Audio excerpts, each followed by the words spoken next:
So when I was about 4 years old, my family went on a trip in our Buick station wagon.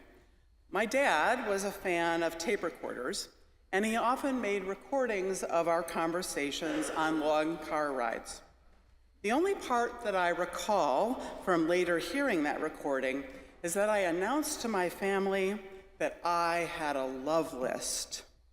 And then I proceeded to tell them who was on it. And I said, my mom, my dad, my best friend Laura, who lived across the street, and my brother Paul. And then with great seriousness, I warned my big brother that when he was mean to me, he was off the list. We each have our own personal love list of the people who are nearest and dearest to our hearts, our beloved family and friends and church members. But are there people we leave off our love lists? Are there people that are hard for us to love? Like 4-year-old Connie and the legal scholar in this familiar Good Samaritan parable, we look for a loophole of who doesn't have to be on our love list. In Amy Jill Levine's book, Short Stories by Jesus, she says, to ask who is my neighbor is a polite way of asking who is not my neighbor, who doesn't deserve my love, or whose food or shelter can I ignore, or whom can I hate? In other words, who do we not have to treat as a neighbor? Who are we free to blame and ridicule and dehumanize? Who don't we have to care for?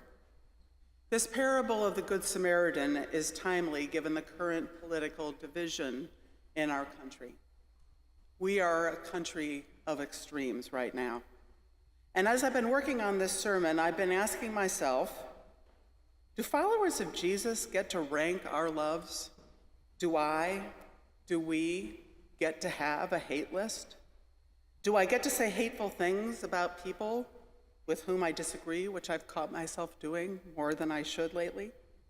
In Mac Lofton's recent article about the Good Samaritan in the Christian century, he says, with many in our society with a limited love list, Pope Francis insists that the true order of loves can only be discovered by meditating constantly on the parable of the Good Samaritan. Love God, love neighbor, repeat. This story puts us all to the test. C.S. Lewis's book, The Screwtape Letters, is a collection of messages from Uncle Screwtape to his nephew Wormwood, a devil in training. Wormwood's mission is to lure his patient, a follower of Jesus, over to their side. Screwtape emphasizes that they will have more control over patients who can be led to hate. He directs Wormwood to focus on making the patient intensely dislike a particular group. He advises confusing the patient about the reasons for their hatred, making them believe that they are hating for noble reasons, and when their true motives are actually malicious. By fixating on external enemies, the patient will be more focused on self-righteous anger and fear than love.